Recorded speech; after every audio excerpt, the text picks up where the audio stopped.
cette petite conférence. Donc aujourd'hui, on va parler du soleil, et ça tombe bien, il fait beau cet après-midi. On va en profiter un petit peu, sans doute qu'après vous voudrez faire des observations avec les télescopes qui sont sur le terrain. Alors n'hésitez pas à interagir, je vous mets à l'aise tout de suite, on est là pour dialoguer. Ce serait dommage que ce soit juste un monologue et que vous m'écoutiez parler pendant une heure. Voilà, donc n'hésitez pas. On passe tout de suite au sommaire. Qu'est-ce qu'on va voir dans cet exposé? Alors tout d'abord, pourquoi observer le soleil? Quelles sont les raisons finalement pour lesquelles on observe le soleil en amateur? Est-ce que ça vaut le coup, sachant que les pros observent eux aussi en permanence le soleil? Comment fonctionne le soleil? On va voir ce que c'est que le soleil d'ailleurs. Et puis les techniques d'observation et d'imagerie. Bon, ce sera plutôt les techniques d'observation, on va faire assez simple. On n'aura pas le temps de parcourir toutes les techniques. Et puis enfin, le moment détente de cet exposé, quelques portraits photos. Vous aurez l'occasion de voir un petit album de mes propres images. Et tout de suite, on commence avec cette question, pourquoi observer le soleil? Eh bien, je vais vous raconter une petite histoire. Cette histoire, c'est à propos de cet homme, Richard Carrington. Alors pour ceux qui ne le connaissent pas, en fait, c'est un astronome amateur anglais qui était fervent observateur du soleil. Alors cet astronome a consacré en fait toute sa vie à l'observation, à l'étude approfondie du soleil, notamment à l'étude des taches et le relevé du nombre de taches au fil des cycles et des années. Mais on retiendra surtout de Richard Carrington parce que ça n'a pas été le plus grand observateur solaire de son temps. Il y a d'autres noms qui viennent ou encore au-dessus de lui. On retiendra plutôt ceci, le fameux événement de Carrington. Alors c'est quoi cet événement de Carrington? Eh bien en fait, à la fin de l'été 1859, Richard Carrington, comme à son habitude, était en train d'observer le soleil, en train de relever les taches, de les documenter, etc. Lorsqu'il a vu un groupe de taches anormalement élevé, qu'il avait déjà repéré quelques jours auparavant, qui est en train de se développer, et puis au sein de cette tache, alors vous voyez donc un dessin ici de Richard Carrington, c'est vraiment le sien, son esquisse, tout ce qui apparaît ici en noir, eh bien ce sont des taches solaires, c'est un groupe de taches solaires. Et au milieu de ce groupe de taches solaires, eh bien il a repéré deux flashs lumineux à ces deux endroits qui ont été notés A et B, et qui vont par la suite se déplacer jusqu'aux endroits C et D. Ces deux flashs, il va les observer en l'espace de quelques minutes seulement. 5 minutes à 7 minutes environ, parce qu'ils ont été plusieurs à faire cette observation au même moment, et que voilà, les données fluctuent légèrement. En dessous de cette image donc, qui est de Richard Carrington lui-même, vous avez, chose très rare d'ailleurs, une photo qui date de 1859, parce que oui, la photo existait déjà au milieu du 19e siècle. Donc ça, c'est une photo que l'on doit à un autre astronome anglais, depuis un observatoire proche de Londres. Alors, le bilan de ce qu'il a vu. Le bilan de ce qu'il a vu, donc ces flashs lumineux qu'il a observés, c'était en fait, et il le comprendra un petit peu plus tard, parce qu'il ne l'aura pas compris sur le moment, qu'il s'agissait en fait d'une éruption majeure, quelque chose qu'on n'avait jamais vu dans l'histoire jusqu'en 1859. Alors le bilan, je dirais, naturel de cette super éruption, vous avez deux croquis ici. Alors une première carte qui représente en fait une map monde, où vous voyez donc le globe en planisphère. Donc c'est une carte qui date, vous voyez, du 2 septembre 1859 et qui relève en fait chacun des points que vous voyez ici, en orange, en rouge, etc. Sur ces cartes, eh bien, relève des endroits où des aurores polaires ont été observées. Et alors, chose exceptionnellement rare pour l'époque, et même encore aujourd'hui, eh bien, on a pu en observer, comme vous pouvez le constater ici, très très bas en latitude, jusqu'en Amérique centrale, quasiment jusqu'en Amérique du Sud. Même en Europe, on en a relevé quelques-unes au niveau de l'Espagne. Et c'est très impressionnant parce que lorsqu'on lit les archives de l'époque, on se rend compte que des observations sont rapportées aussi loin au sud que le Panama. Dans l'arc antillais, au niveau des Caraïbes, eh bien, les observateurs évoquent même un ciel en feu, tellement les aurores étaient spectaculaires et brillantes. Et aux États-Unis, donc encore un peu plus haut en latitude, eh bien, on parle d'une lumière qui était tellement intense qu'on pouvait lire dehors, à la seule lueur des aurores polaires, le journal, tout simplement. Voilà. Alors, au-delà de ce beau spectacle, tout le monde ne l'appréhende pas forcément, tout le monde n'a pas forcément de connaissances, de base en astronomie à l'époque, et les gens ne comprennent pas forcément qu'il s'agit d'aurores polaires. Même la nature s'en trouve perturbée, comme vous pouvez le lire ici. Les oiseaux, notamment dans certains coins des États-Unis, eh bien, pensant que le jour est en train de se lever, se mettent à chanter, tout simplement. Vous avez une illustration en dessous qui vous montre à quoi ça pouvait ressembler à l'époque, donc notamment aux États-Unis, au niveau de l'amplitude du phénomène. Alors ça, c'est le bilan naturel, parce que les aurores polaires, c'est un très beau spectacle, mais on va parler du bilan technologique, parce qu'en 1859, certes, il n'y avait pas la technologie qu'on connaît aujourd'hui, mais il y avait quand même déjà un début de technologie. Et notamment, cette technologie se traduisait principalement par ce qu'on appelait le télégraphe. Alors vous avez deux illustrations en dessous de ce à quoi pouvait ressembler un télégraphe à l'époque, au milieu du 19e siècle. Et alors au-dessus, chose très intéressante, donc vous avez une carte, et toutes les lignes que vous voyez, que ce soit aux États-Unis ou en Europe, eh bien, représentent en fait le réseau télégraphique de l'époque. Et vous constatez qu'il y a une grande ligne qui sépare l'Irlande des États-Unis. Et bien en fait, en 1858, puisque cette carte date de 1858, eh bien on avait déjà la première ligne télégraphique intercontinentale sous-marine. Voilà. Alors qu'est-ce qu'on peut dire de plus concernant le télégraphe? Eh bien, les communications télégraphiques du monde entier présentent de nombreux dysfonctionnements à l'époque. Les opérateurs font état d'arcs électriques et de chocs qui jaillissent des machines ou des pylônes, et même qui peuvent toucher les opérateurs eux-mêmes, alors même que leurs machines sont éteintes. Voilà, donc c'est quand même assez impressionnant. On peut se demander, mais finalement, avec la technologie d'époque, si cela devait se reproduire aujourd'hui, qu'est-ce que cela donnerait? On va en reparler dans quelques minutes. Voilà, donc justement, un tel événement peut-il se reproduire demain?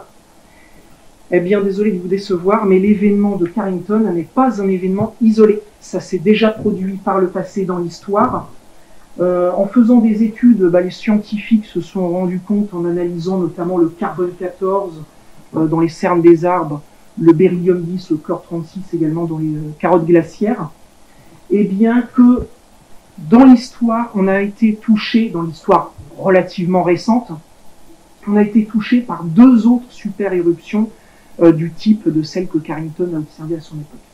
Donc une première en 774-775, et une seconde entre 993 et 994. Voilà, la datation carbone est approximative, bien sûr. Alors bon, ça, vous allez me dire, c'était il y a longtemps, très longtemps, on était au Moyen-Âge, mais aujourd'hui, eh bien, plus proche de nous, en 1989, donc certains parmi vous étaient peut-être déjà nés, et se rappellent de l'événement. Bon, ça concerne plutôt le Canada, en l'occurrence. Il y a eu un effondrement du réseau électrique québécois suite à une éruption solaire particulièrement intense. Des millions de personnes se sont retrouvées dans le noir pendant 9 heures, et on estime le coût des dégâts à environ 13 milliards de dollars. Voilà, donc c'est assez impressionnant. En juillet 2012, plus proche de nous, parce qu'en 89, c'était une éruption qui était un petit peu moins forte que celle de Carrington. En 2012, eh bien, on en a connu une autre, la plus puissante qu'on ait jamais observée dans notre époque moderne. Et on estime qu'elle pourrait avoir été à la hauteur de l'événement de Carrington en 1859. Par chance, elle a manqué la Terre de très peu. Alors c'est bien joli tout ça, mais les conséquences attendues d'une super éruption aujourd'hui. Eh bien en fait, tenez-vous bien, on n'est pas capable de prédire aujourd'hui une quelconque éruption solaire. Donc, en fait, lorsqu'il se produit une éruption solaire, eh bien, on ne peut que la constater que l'observer en direct. On ne peut pas la prévoir, même ne serait-ce que quelques heures ou quelques jours à l'avance. Et lorsqu'on la voit, c'est presque trop tard, j'ai envie de dire, parce qu'en fait, il ne s'écoule que 3 jours au maximum. Puis tout dépend en fait de l'intensité de l'éruption et également de sa trajectoire précise. Il peut ne s'écouler que quelques heures, comme ce fut le cas d'ailleurs à l'époque de Carrington, où en fait, en seulement 17 heures, puisque Carrington a observé l'éruption un petit peu avant midi le 1er septembre, et puis cette éruption a atteint la Terre dans la nuit du 1er au 2 septembre. Alors, une estimation a été faite donc suite à une étude en juin 2013 par un géant de l'assurance anglais. Et il estime le coût d'un événement similaire à celui de Carrington à 2600 milliards de dollars. Mais ça, ce chiffre-là ne concerne uniquement l'industrie énergétique nord-américaine. Et ça, c'est une estimation de 2013. Voilà. Sauf que la technologie a progressé depuis. Alors une autre étude de 2021, là, pour mettre les choses un petit peu en perspective, estime que la puissance de l'éruption de 1859, c'est équivalent à peu près à 600 milliards de bombes d'Hiroshima explosant. Bon, c'est un chiffre clairement qui nous dépasse, bien sûr. Sauf que voilà, là on parle d'une éruption de la taille de celle de Carrington. Le truc, c'est qu'on sait que le Soleil est capable de produire des éruptions 10, voire 100 fois plus puissantes encore. Donc ça fait peur. Alors, les conséquences d'une super éruption solaire. Alors je ne sais pas si vous voyez très bien l'écran, sinon on pourra peut-être fermer la porte derrière nous. Voilà. Donc là on a un petit échantillon en fait de ce à quoi on pourrait s'attendre si une éruption de la taille de Carrington devait se produire. Alors les systèmes GPS sont HS, évidemment. Coupure du réseau électrique, ça c'est très clair. Blackout radio, ça se produit déjà en fait quasiment, j'ai envie de dire, à la moindre éruption du Soleil, on a des blackout radio au moins au niveau du cercle polaire, généralement. On peut également perdre des satellites. Et surtout, de manière très concrète, eh bien pour les astronautes, merci Olivier, pour les astronautes, eh bien, les radiations représentées par ces éruptions peuvent être mortelles. Alors c'est bien joli, sauf que la NASA et Trump en l'occurrence voulaient ramener l'homme sur la Lune avant 2030. La question est, comment on fait si une super éruption se produit lorsque les astronautes sont sur la Lune? On ne peut pas les rapatrier en urgence. Donc ça va être compliqué. Voilà. Donc juste un petit échantillon, mais en fait, on ne sait pas vraiment à quoi s'attendre exactement si l'on devait subir une éruption d'ampleur de celle de Carrington, voire même encore plus intense. Alors la phrase marquante, on estime qu'une tempête géomagnétique de l'envergure de Carrington se reproduit en moyenne tous les 150 ans. Alors si vous faites le calcul, la dernière que l'on ait connue, c'était en 1859, on est en retard. On est en retard. Donc la question, c'est pas de savoir si ça va se reproduire, parce que ça on le sait, mais quand. Bien, alors, après cette petite histoire, pourquoi observer le Soleil? Bon là, je pense que vous avez compris. Allez-y, n'hésitez pas à vous exprimer. Juste une question. Oui. Est-ce qu'il y a moyen de s'en protéger? Corps humain, par exemple? Alors, technologiquement, non. À l'heure actuelle, non, on n'a pas les moyens. Et justement, la technologie s'est développée ces dernières décennies en faisant malheureusement abstraction de l'impact que le Soleil pourrait avoir sur nous. Alors, on commence à y réfléchir un petit peu, on essaye d'adopter des stratégies, d'inventer des choses qui permettent de protéger notamment le réseau électrique, parce qu'il est très très sensible. Mais c'est vrai que pour l'instant, on est très vulnérable face à ce genre de situation-là. Les molécules traversent n'importe quelle météo. Exactement. Qu'on connaît. Exactement. Traversent même la Terre. Même les lignes qui traversent les continents, que ce soit électrique, que ce soit Internet, etc., voilà, qui sont en profondeur dans les océans, sont vulnérables également à une éruption solaire. Exactement. Exactement. Ouais, je crois qu'on a un spécialiste d'ailleurs. Voilà.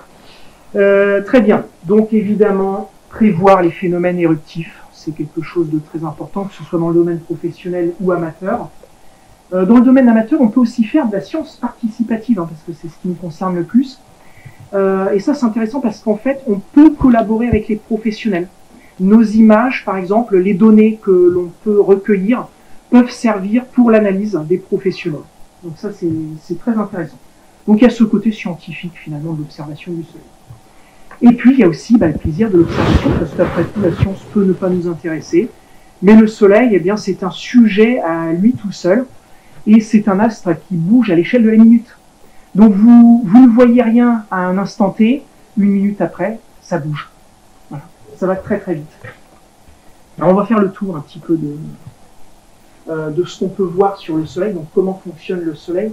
Alors je vais commencer par vous poser une petite question. C'est quoi le Soleil? En un mot. Est-ce que quelqu'un peut me le dire? Une étoile. Voilà, c'est une étoile, c'est ça. Une étoile, exactement la même chose que ce que l'on voit briller dans notre ciel la nuit, hein, tout simplement. C'est l'étoile la plus proche de nous. Alors le Soleil, c'est ça en fait. Hein, c'est une gigantesque boule de plasma. Le plasma, c'est quoi? C'est le 4e état de la matière. Vous avez tous appris à l'école les 3 états de la matière principaux, le solide, le liquide et le gazeux. Eh bien, le plasma, en fait, c'est du gaz porté à très haute pression, à très haute température et qui acquiert des propriétés physiques exotiques. Donc, c'est pas vraiment du gaz quand même. Allez, quelques petits chiffres clés concernant le Soleil. Voilà. Le Soleil pourrait contenir 1 million de fois la Terre. Donc c'est une masse énorme. D'ailleurs, vous avez donc la représentation du Soleil ici. Le petit point sombre que vous voyez au milieu, là, c'est la Terre. C'est vraiment minuscule. Voilà. Et vous avez même la taille, là, c'est ce que vous voyez en blanc brillant, c'est une éruption. Donc vous avez la taille d'une éruption comparativement à celle de la Terre. Alors le Soleil, il est à 150 millions de kilomètres de nous. Ça représente, pour une échelle qui s'approche un petit peu de ce qu'on peut concevoir en tant qu'humain, 400 fois la distance Terre-Lune. Voilà. Mais comme déjà on a du mal à se représenter l'échelle de distance Terre-Lune, c'est vrai que le Soleil c'est compliqué. Alors le Soleil, on a une structure en coupe ici, donc on va examiner un petit peu comment il fonctionne à l'intérieur. Donc vous avez le noyau au centre. Le cœur du Soleil, c'est le réacteur nucléaire du Soleil, c'est son moteur. C'est ce qui lui permet de briller.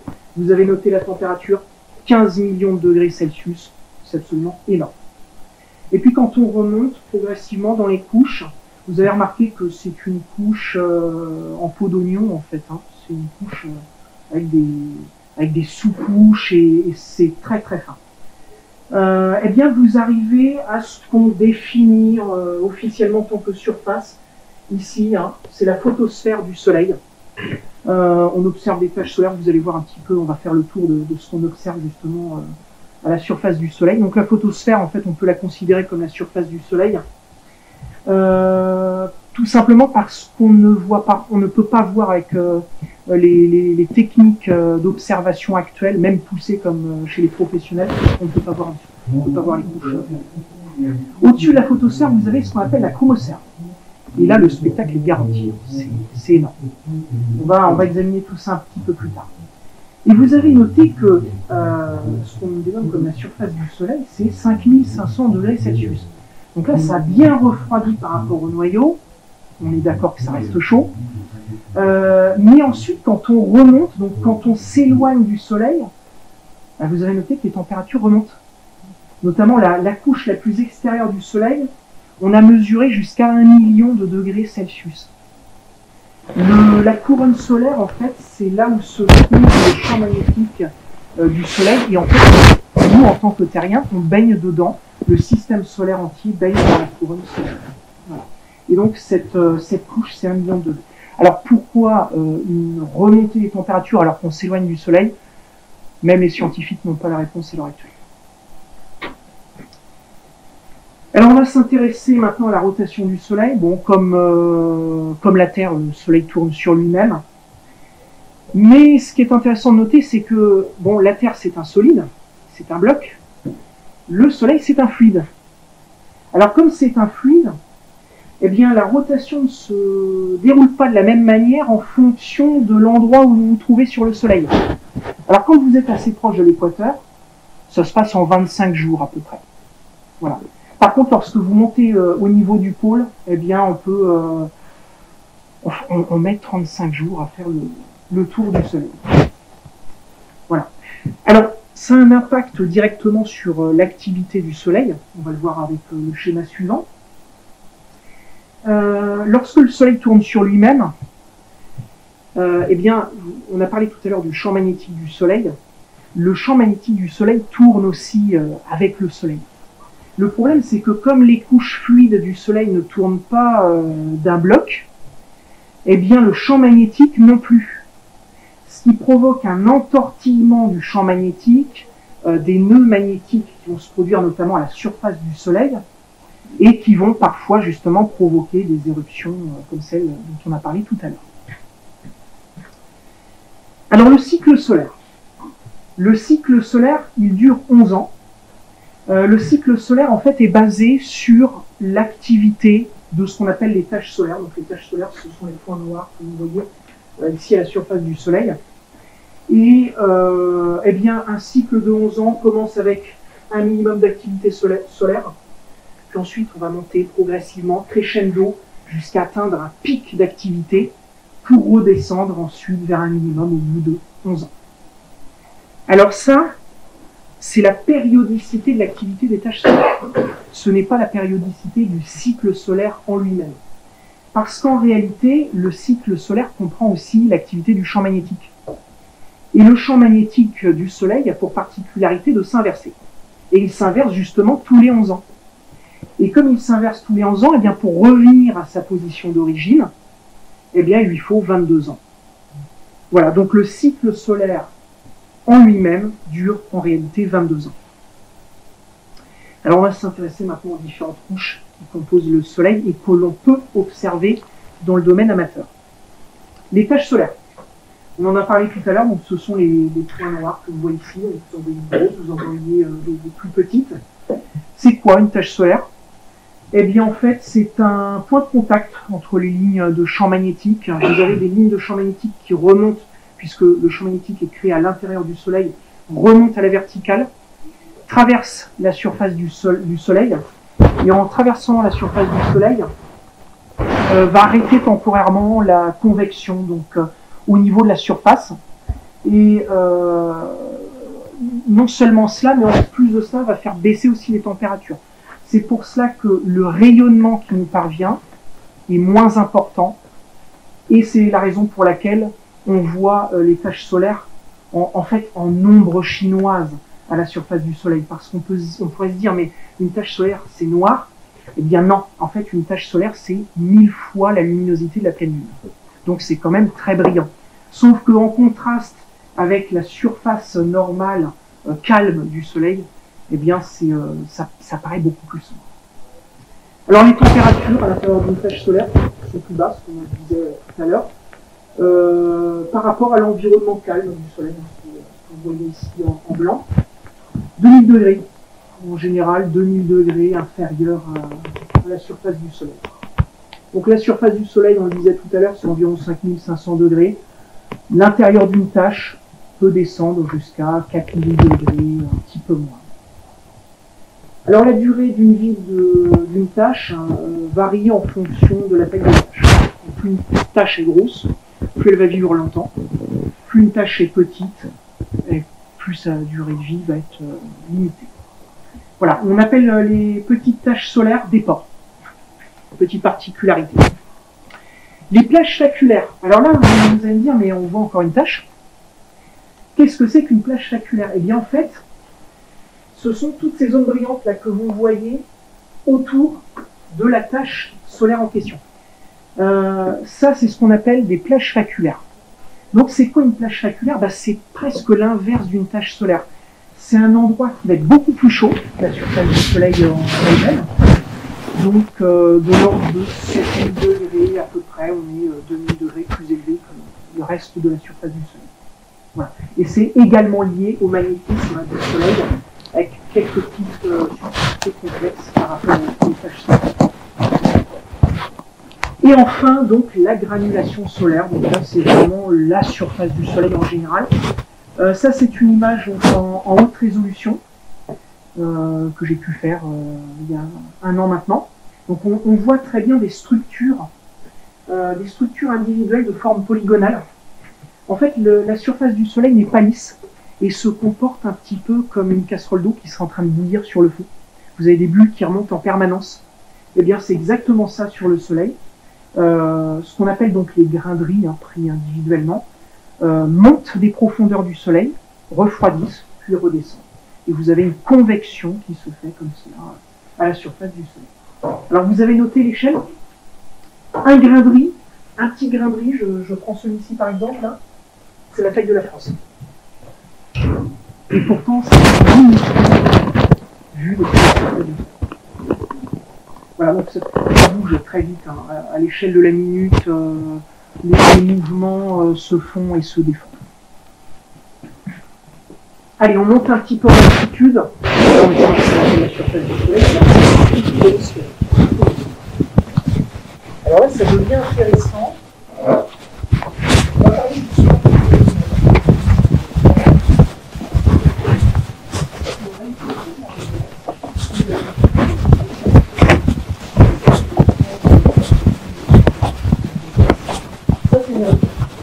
C'est un flash très très brillant qui se produit dans les hautes couches de l'atmosphère.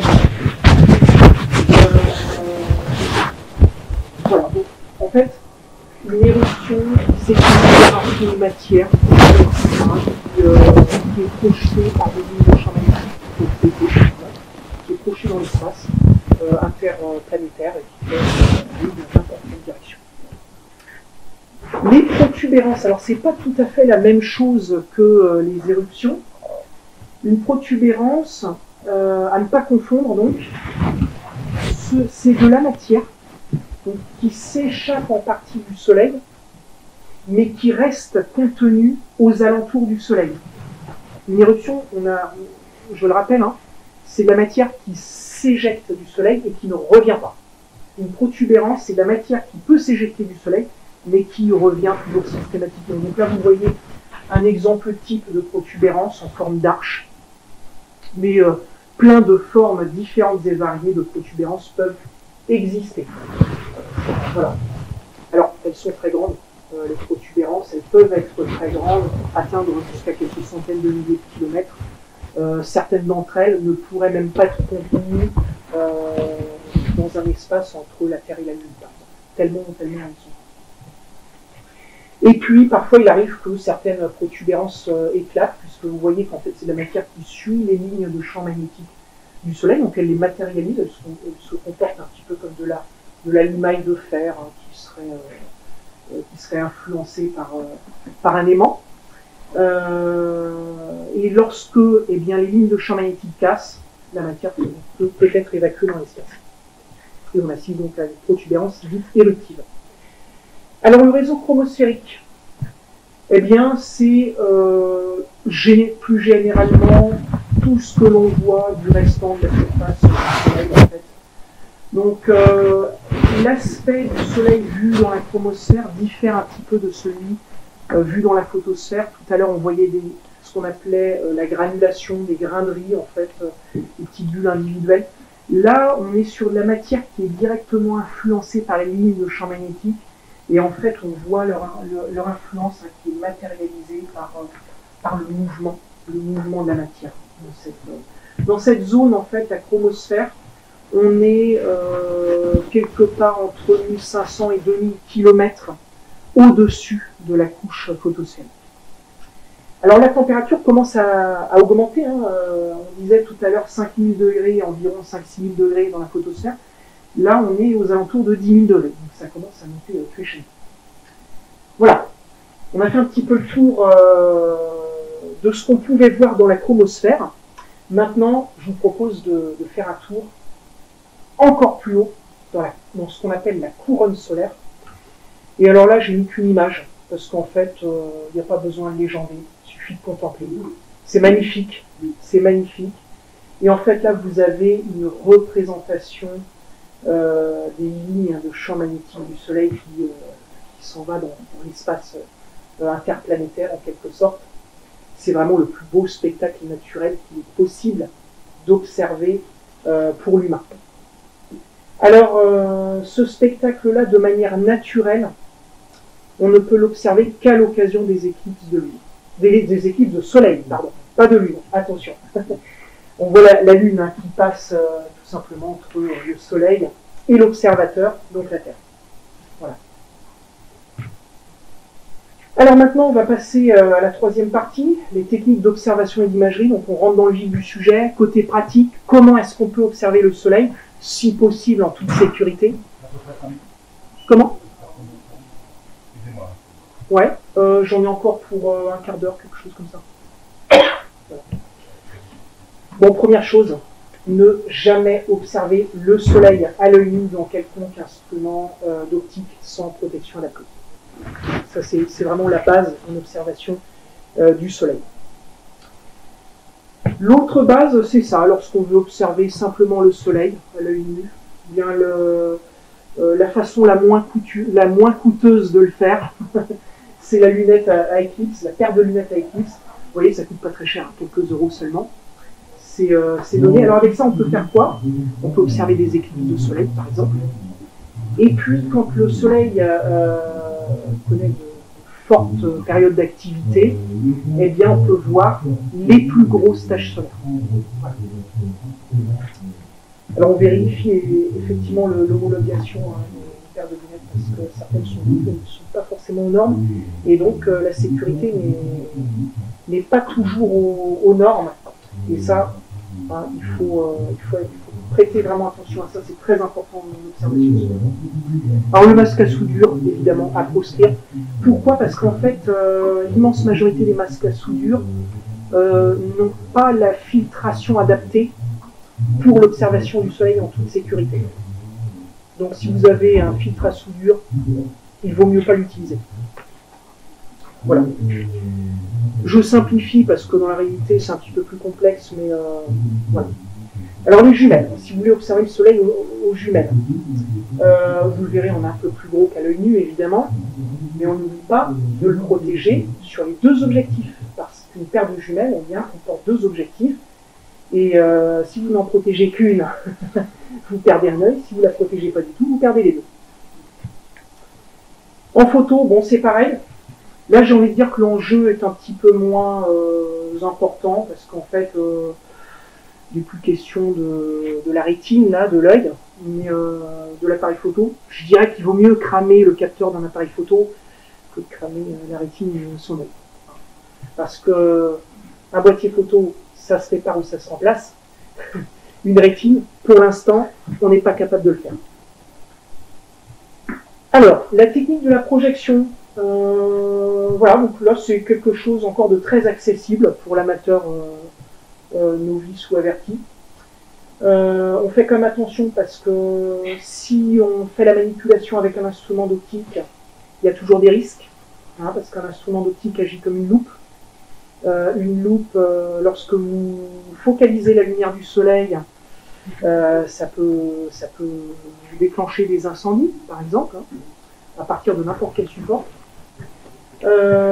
Alors c'est bien pour, vous voyez ici, donc j'ai fait donc des parties en vert avec les avantages finalement de chaque technique, en orange les points où il faut rester prudent, et puis en rouge les inconvénients de ces techniques.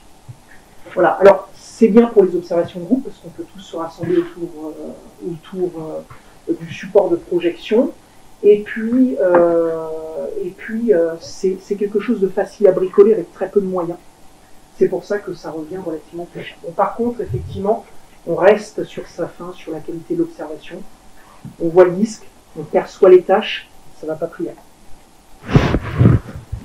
Ah, alors là, on commence à rentrer dans du matériel de qualité. La feuille astro-solaire. Alors, c'est super pratique, ça reste très abordable. Et puis ça s'adapte sur n'importe quel type d'instrument, appareil photo ou autre.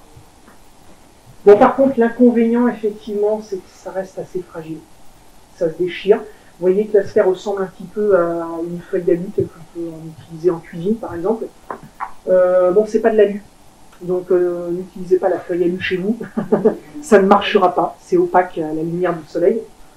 Mais effectivement, en termes de fragilité, ça reste un peu la même texture, donc ça peut se déchirer facilement. Des petits doigts un petit peu trop curieux, par exemple, si vous faites de l'observation avec des enfants, ça peut très vite arriver à des accidents déplorables. Alors la feuille astro-solaire se présente sous deux formats, chez n'importe quel marchand astro. Donc un format pour l'observation visuelle. Notez qu'on peut aussi faire de la photo, donc c'est pas réservé uniquement à l'observation visuelle. Et puis un autre type de filtre, donc une autre feuille astro-solaire qui, elle, est à réserver exclusivement à la photo. Donc on ne fait pas d'observation solaire avec. Pourquoi? Parce qu'en fait, ces deux filtres n'ont pas la même densité optique. Et donc, l'un, celui en photo notamment, va laisser passer beaucoup plus de lumière que l'autre. Parce que un appareil photo ou une caméra peut supporter beaucoup plus de lumière qu'un œil humain. Le filtre en verre, ça coûte plus cher. Mais c'est vrai que c'est mieux, notamment pour des observations de groupe. Au moins, il n'y a pas de risque d'accident, notamment si des enfants sont en train de courir autour de l'instrument, ils voudraient être curieux sur la texture du filtre. Voilà, bon, à part si vous faites tomber le filtre sur un sol dur, il n'y a pas de risque que ça casse. Bon, par contre, c'est plus cher, et l'inconvénient, c'est que c'est de moins bonne qualité optique. J'avais fait le test il n'y a pas si longtemps que ça, avec 12 instruments au même moment. Bon, c'est bien quand on a des instruments relativement modestes en termes d'ouverture, mais à partir du moment où on commence à rentrer sur des instruments un peu plus gros, la feuille astro-solaire elle est nettement au-dessus. Alors, l'hélioscope à prisme de Herschel. Alors, c'est une qualité optique irréprochable. On est même presque au-dessus de la feuille astro-solaire. Donc, on a une superbe image très pure du Soleil et de sa surface. Le flux lumineux est confortable pour faire la photo de qualité. On peut aussi évidemment faire du visuel. Certains hélioscopes sont adaptés pour le faire. Bon, par contre, le petit inconvénient, ou le gros, ça dépend, c'est que c'est adaptable uniquement sur des lunettes astronomiques. C'est-à-dire qu'on ne peut pas l'utiliser sur un télescope. Et ça, c'est dommage quand on veut faire notamment de la photo haute résolution. Bon, vous avez vu le prix, là, on commence à monter encore.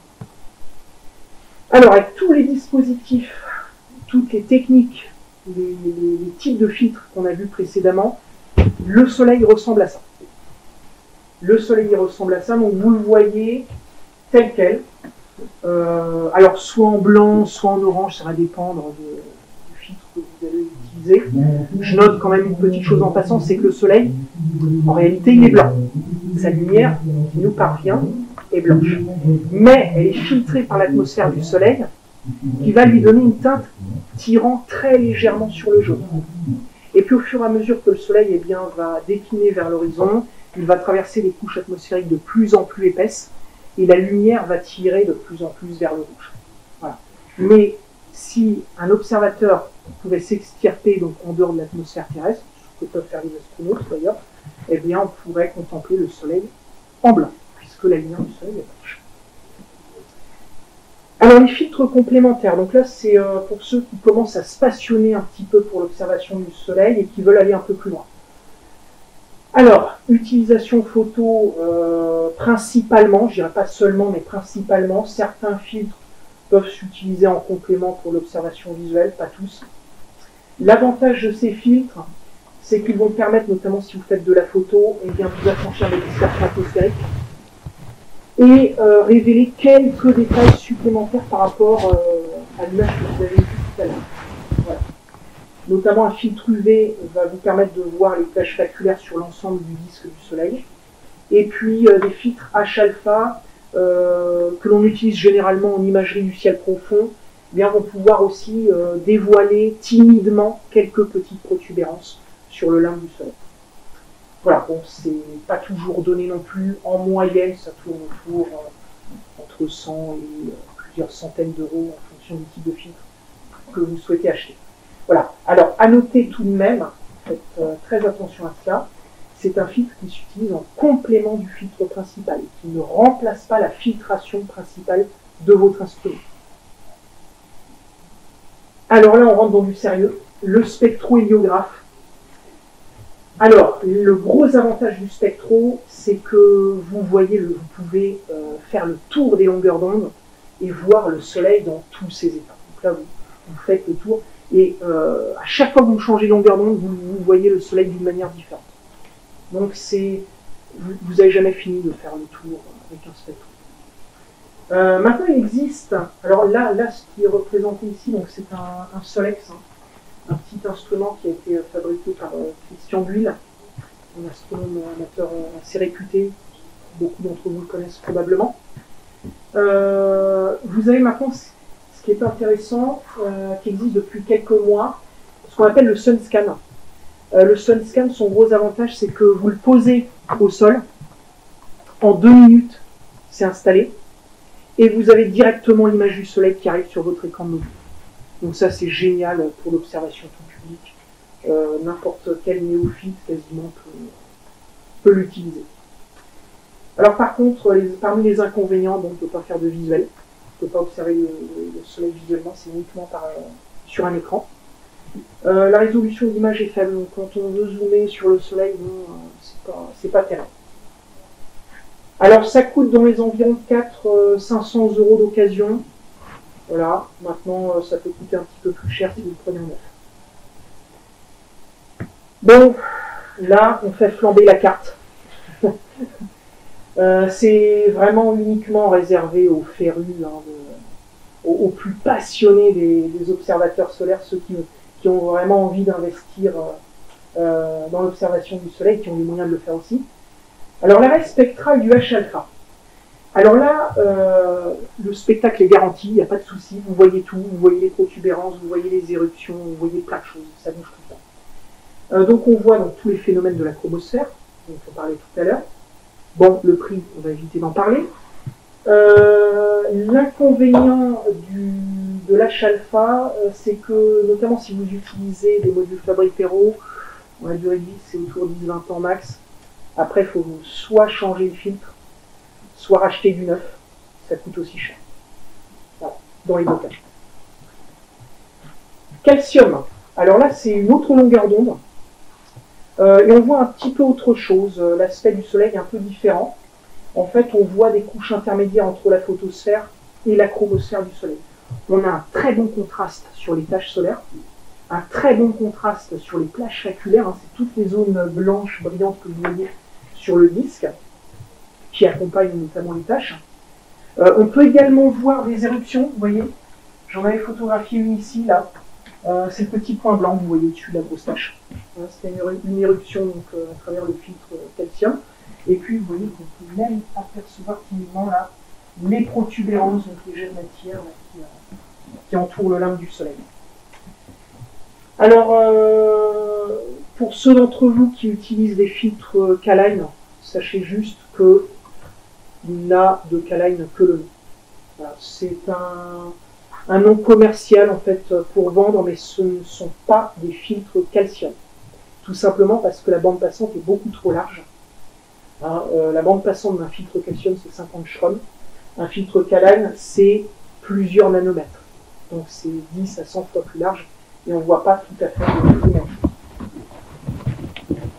Donc le calcium uniquement pour de l'imagerie parce que là on est dans le proche ultraviolet et que l'œil n'est pas sensible aux UV. Alors là l'astro autrement, le Soleil autrement, le radiotélescope. Alors sur des fréquences avoisinant les 100 MHz en fait, on peut observer quelques sursauts en période d'activité du Soleil.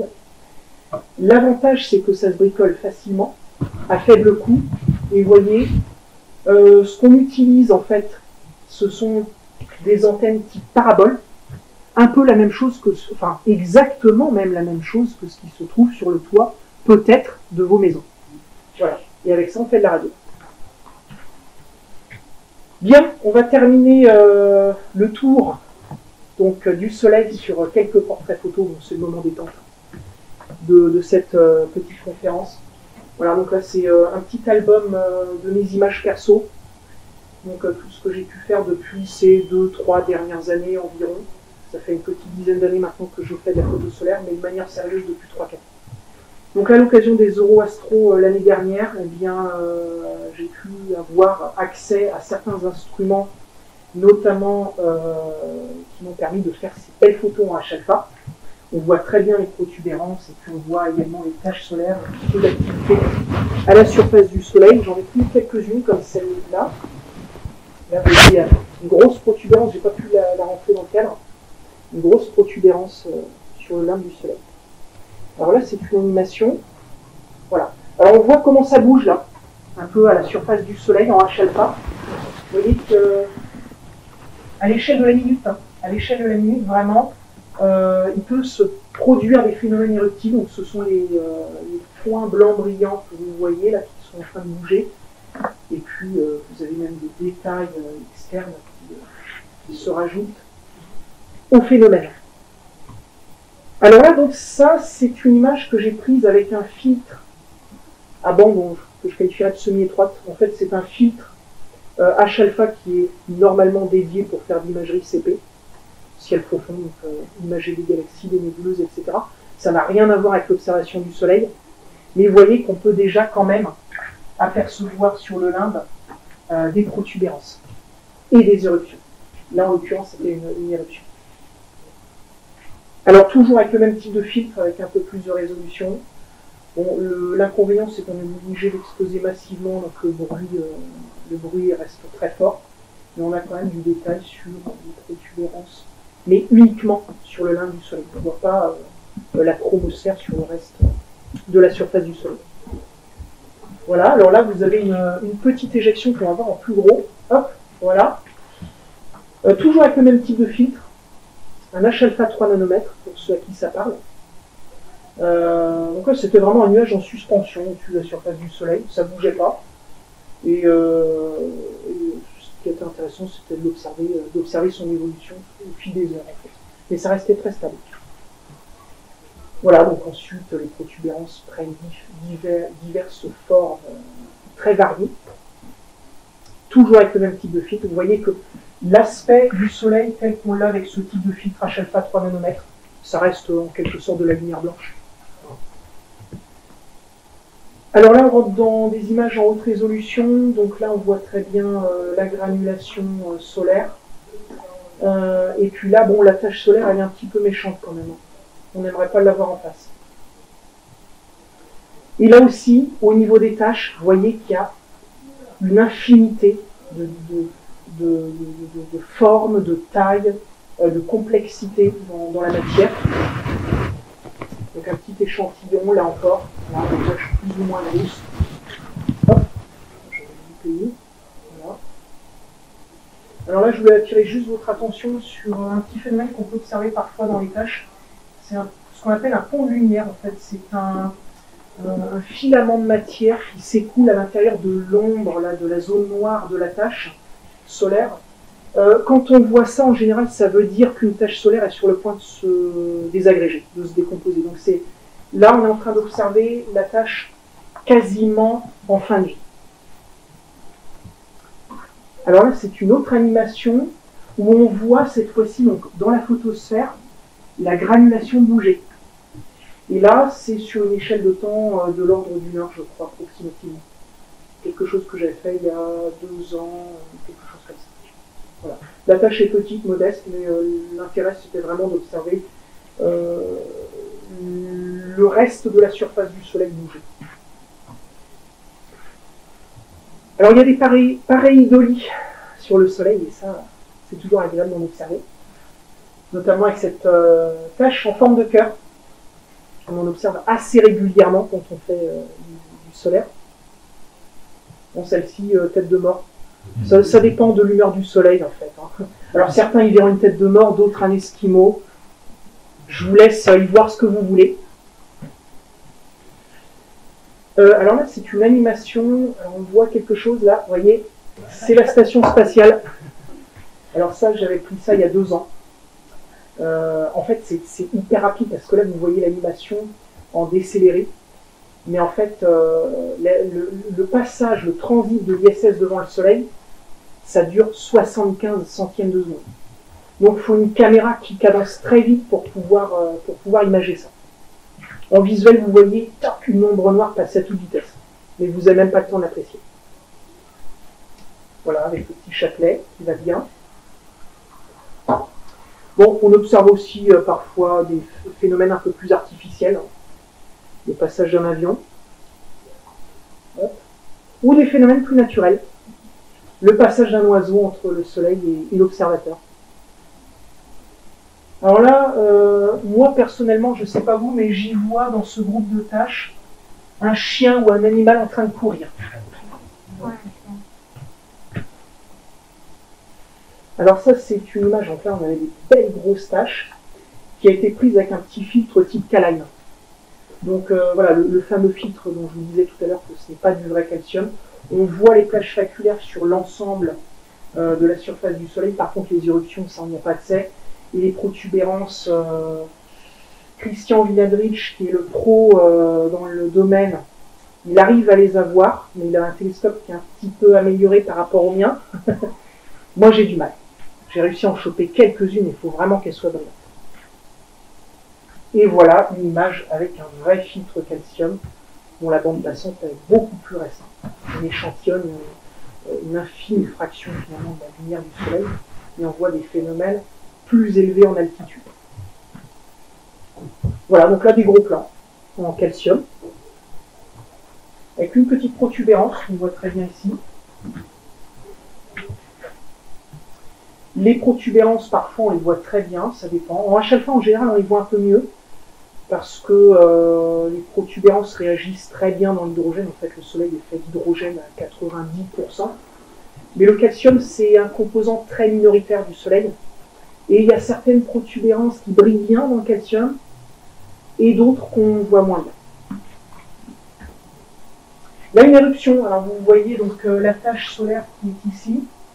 Une autre petite au-dessus, et juste au-dessus, un flash lumineux. C'est une éruption qui est en cours. Ça dure quelques minutes, quelques dizaines de minutes maximum. Donc il faut vraiment tomber au bon moment pour avoir ce type de phénomène. Alors ça, c'est la plus grosse tache solaire qu'on ait vue depuis maintenant 11 ans. Depuis 11 ans, on a vu des plus grosses, mais celle-là, on n'avait pas vu ce type de tache solaire depuis un petit moment. Alors ici, en haute résolution, voilà ce que ça donne. Et alors pourquoi je vous parle de cette tâche? Vous avez noté la date, 9 mai 2024. Eh bien, cette tâche a été à l'origine de ce que vous voyez ici, l'un des spectacles les plus jolis à observer et que nous donne le soleil, parce qu'une aurore polaire, eh bien, est dépendant de l'activité du soleil finalement. Ça, c'est une aurore polaire donc, qui a été prise ici, hein, dans le Maine-et-Loire. C'est moi qui ai pu la prendre donc, à l'occasion d'une série d'éruptions solaires qui s'étaient produites quelques heures seulement avant la production de l'aurore polaire. Voilà. Très bien. Est-ce qu'il y a des questions? Alors, je voudrais juste Oui, une Michel. petite précision. Oui. C'est que la lumière du soleil met 8 minutes pour nous parvenir. Très bien. On n'a pas le temps de tout aborder finalement dans une petite heure, mais c'est très bien de le mentionner effectivement. Ouais, ouais. C'est quoi la durée de vie des taches solaires? Tâche solaire. Oui. Alors, tâche solaire, c'est... En fait, tout dépend de... En heures, en jours, mois. Bien. Voilà. Oui, alors c'est ça. Les plus grosses, vraiment les plus grosses peuvent s'étendre sur plusieurs mois. Vraiment les plus grosses, comme celles qu'on a vues tout à l'heure, juste avant les aurores polaires. Par contre, les plus petites, là, comme celle-ci, les morts, là, ça évolue d'une échelle de l'ordre de quelques minutes à quelques heures. En fait, c'est conséquent à la taille de la tâche, tout simplement. Ouais. En fait, on a parlé des impacts sur tout ce qui est technique. Oui. Les impacts sur la vie humaine. Alors oui. Ouais, très bonne question. Animal, hein. Oui. Alors c'est intéressant. Bon là j'ai fait un rapide petit tour de ce que les scientifiques ont trouvé notamment dans la nature, concernant les super-éruptions par le passé, mais on sait qu'il y a eu ce qu'on appelle cette fois-ci des méga-éruptions, donc des éruptions encore plus puissantes, qui se sont produites, notamment la dernière en date, c'était 12 000 ans avant Jésus-Christ. Celle-là, elle a vraiment pété dur, parce que ça, on le retrouve dans le carbone 14, avec le carbone 14 et puis dans plein d'éléments. Mais en fait, il n'y a pas d'impact il y a très peu d'impact sur la biologie terrestre, en tout cas dans tous les phénomènes qu'on a pu observer jusqu'à présent et aussi loin qu'on puisse remonter dans le temps. Voilà. Après, on a vu, parce que les astronomes observent ailleurs, hein, ils observent d'autres étoiles, et en observant des étoiles qui sont similaires au Soleil, on sait qu'il y a des éruptions qui peuvent être encore plus violentes, mais on n'a jamais connu ça avec le Soleil. Voilà. On n'a jamais relevé ça, en tous les cas, dans la nature avec le Soleil. Donc, est-ce que le Soleil est unique? Par contre, oui. ce qu'on sait, c'est qu'au niveau des astronautes, il y a maintenant des études qui démontrent la modification chromosomique. Oui, c'est-à-dire que oui. Les éruptions solaires et le rayonnement solaire avec des particules lourdes comme les protons et d'autres particules plus lourdes encore entraînent des modifications sur l'ADN et donc peuvent envisager un risque sur le plan cancéreux. Exactement. Et un peu plus proche de nous finalement, ça a aussi un impact sur le rayonnement UV, parce qu'en période de forte activité solaire, on a plus de rayonnement UV qui parvient jusqu'à la surface terrestre. Donc évidemment, ça peut aussi développer quelques cancers, des choses comme ça. En règle générale, bon, pour la vie humaine, biologique, naturelle, ça reste bénin. La vie s'est parfaitement acclimatée en fait au Soleil. On a heureusement une couche d'ozone. On a heureusement une couche d'ozone, plus le champ magnétique terrestre, hein, qui nous protège en grande partie des particules nocives du Soleil. Donc, on est en toute sécurité en quelque sorte. Voilà. Quelle est la vitesse de la modulation d'une tempête solaire? Alors, ça dépend de beaucoup de facteurs. Déjà, ça dépend de l'intensité de l'éruption solaire. Et puis ça dépend aussi de l'encombrement, de la circulation, j'ai envie de dire, entre le Soleil et la Terre, par exemple, ou dans l'espace interplanétaire. La plupart du temps, ça va être aux alentours, pour donner un ordre d'idée en termes de proportion, ce qu'on appelle le vent solaire. Donc c'est une masse de particules qui s'échappent en permanence du Soleil, qui traverse l'espace interplanétaire, qui est presque toujours constant. Ça se déplace à une vitesse de l'ordre de 500 km par seconde. Voilà, ça reste bénin. Quand une éruption se produit, en général, la vitesse du vent solaire peut augmenter jusqu'à 1000, 1500, dans les cas les plus extrêmes, 2000 km par seconde. Donc 2 à 4 fois plus rapide que la normale. Voilà. D'autres questions? Oui? Comment se procurer des lunettes solaires? Des lunettes? Oui. Oui, des lunettes éclipses. Oui, très bien. Oui, exactement. Hop, je vais remettre l'image.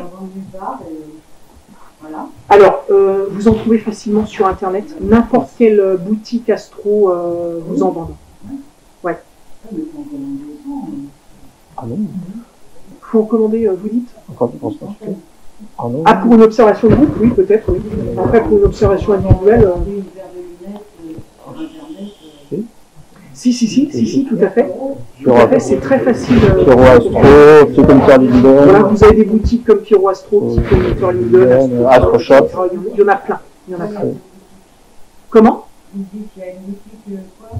Ouais, il y a Astro Shop, il y a Optic Hunter Linden, sur Internet. La Clé des Étoiles. Oui. Ouais, sur Internet. Ah oui, en boutique, non. Sur Internet. Alors après, les en boutiques boutique, physiques. Il n'y en a pas beaucoup. Ouais, il n'y en a pas énormément. Lorient, Voilà. l'Astronome. Ouais, l'Astronome à Lorient, qui est l'un des plus proches. Les meilleures marques? quoi pour aller dans un... Il n'y a pas vraiment Il de n'y a pas de meilleure marque. Après, ça dépend des... Comment? Vous avez dit qu'il y en avait, mais il y a pas Alors, de- non, je parle de l'homologation du filtre. Parce que vous avez des petits vendeurs à la sauvette qui nous vendent des filtres solaires qui ne sont pas homologués. Voilà. Donc, il faut que ce soit aux normes. Et pour que ce soit aux normes, en règle générale, les boutiques Astro que vous trouvez sur Internet, c'est sécure, il n'y a pas de problème. Sinon, dans les magazines, par exemple, Ciel et Espace, c'est quasiment les magazines d'astronomie, ils font souvent un package avec des lunettes pour ce genre d'occasion, donc en bureau de tabac. C'est ça. En prêt, ça peut se trouver à ce moment-là, quoi. Exactement. Voilà, écoutez, on va là.